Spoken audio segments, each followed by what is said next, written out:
सालों से चल रहे प्रतिष्ठित सैनिक स्कूल की गंभीरता पर प्रश्न खड़े होंगे। जहां से भारतीय सेनाओं में बिना किसी विचारधारा के न्यूट्रल सैनिक निकलते थे, अब उनकी विचारधारा बनाई जाएगी। क्या सैनिक स्कूल की विश्वसनीयता पर सवाल उठेंगे?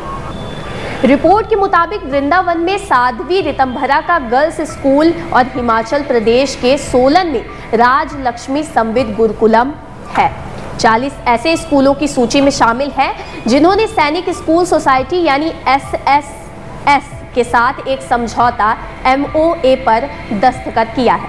रक्षा मंत्रालय ने ये MOA सार्वजनिक निजी भागीदारी यानी PPP मॉडल के तहत सैनिक स्कूल चलाने के लिए तैयार किए हैं। अब बात कर लेते हैं कि क्या महंगे हैं ऐसे प्राइवेट सैनिक स्कूल। नीति दस्तावेज के मुताबिक सरकार ऐसे स्कूलों में कक्षा 6 से लेकर कक्षा 12 तक मेरिट कम मीन्स के आधार पर हर साल 50 छात्रों को अधिकतम 1 करोड़ 20 लाख रुपए की सहायता प्रदान करती है। इसमें से छात्रों को आंशिक वित्तीय मदद मिलती है। स्कूलों को दिए जाने वाले अन्य प्रोत्साहनों में 12वीं कक्षा में छात्रों के शैक्षणिक प्रदर्शन के आधार पर सालाना प्रशिक्षण अनुदान के रूप में 10 लाख रुपए की राशि दी जाती है।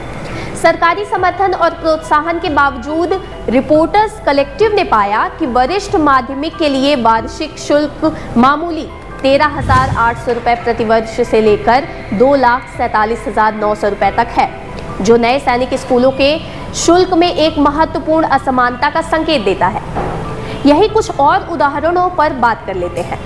अरुणाचल प्रदेश के सीमावर्ती शहर तवांग में तवांग पब्लिक स्कूल राज्य में स्वीकृत एकमात्र सैनिक स्कूल है।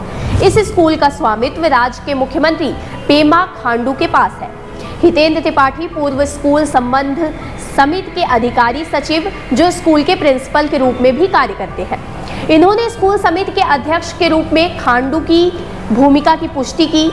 खांडू के भाई तेसरिंग ताशी तवांग से भाजपा विधायक स्कूल के प्रबंध निदेशक हैं। गुजरात के मेहसाणा में मोती भाई आर चौधरी सागर सैनिक स्कूल दूध सागर डेयरी से संबंध है, जिसके अध्यक्ष मेहसाणा के पूर्व भाजपा महासचिव अशोक कुमार भावसंग भाई चौधरी है।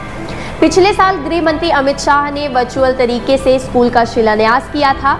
गुजरात में एक और स्कूल बनास कांठा में बनास सैनिक स्कूल बनास डेयरी के तहत गलबा भाई नानजी पटेल चैरिटेबल ट्रस्ट द्वारा प्रबंधित किया जाता है।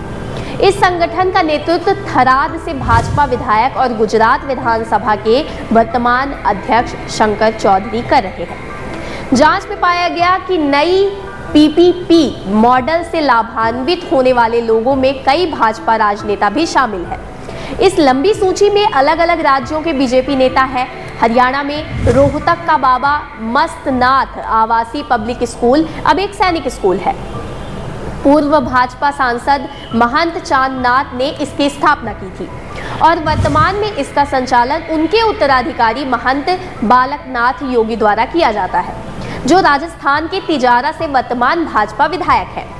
महाराष्ट्र के नए मंजूर स्कूलों में अहमदनगर का पद्मश्री डॉक्टर विठल राव विखे पाटिल स्कूल शामिल है। इसके अध्यक्ष पूर्व कांग्रेस विधायक राधा कृष्ण विखे पाटिल हैं, जो 2019 में भाजपा में शामिल हुए थे। राजस्थान के सीकर जिले के पूर्व भाजपा अध्यक्ष हरिराम रणवा उस ट्रस्ट के अध्यक्ष हैं जो ऐसे स्कूल का प्रबंधन करता है। सांगली में SK इंटरनेशनल स्कूल, जिसे सैनिक स्कूल से संबद्धता मिली है, जिसकी स्थापना भाजपा के सहयोगी सदाभाऊ खोत ने की थी, जो 2014 की देवेंद्र फडणवीस के नेतृत्व वाली महाराष्ट्र सरकार में मंत्री थे। मध्य प्रदेश के कटनी में जिस सिन्हा इंटरनेशनल स्कूल को मंजूरी मिली है, उसकी प्रमुख मध्य प्रदेश में बीजेपी विधायक संजय पाठक की पत्नी निधि पाठक है।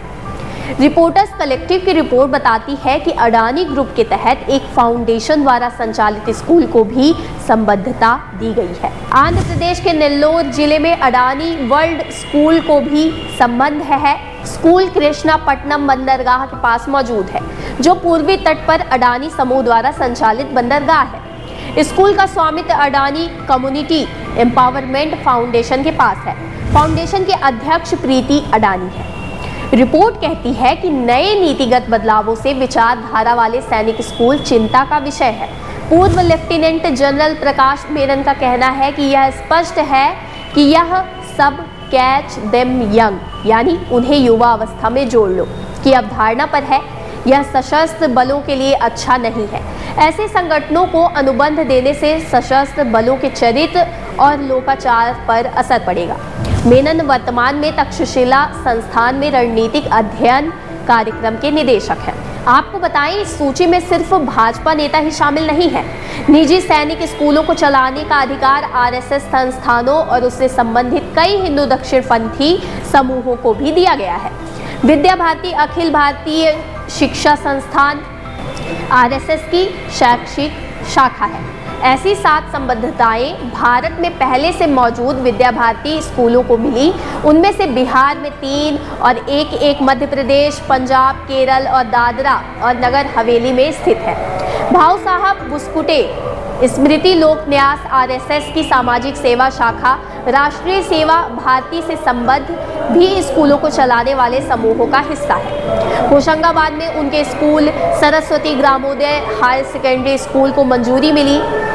लेकिन अब इन सब बातों के बाद सवाल उठता है कि क्या सालों से चल रहे प्रतिष्ठित सैनिक स्कूल की गंभीरता पर प्रश्न खड़े होंगे, जहां से भारतीय सेनाओं में बिना किसी विचारधारा के न्यूट्रल सैनिक निकलते थे, अब उनकी विचारधारा बनाई जाएगी।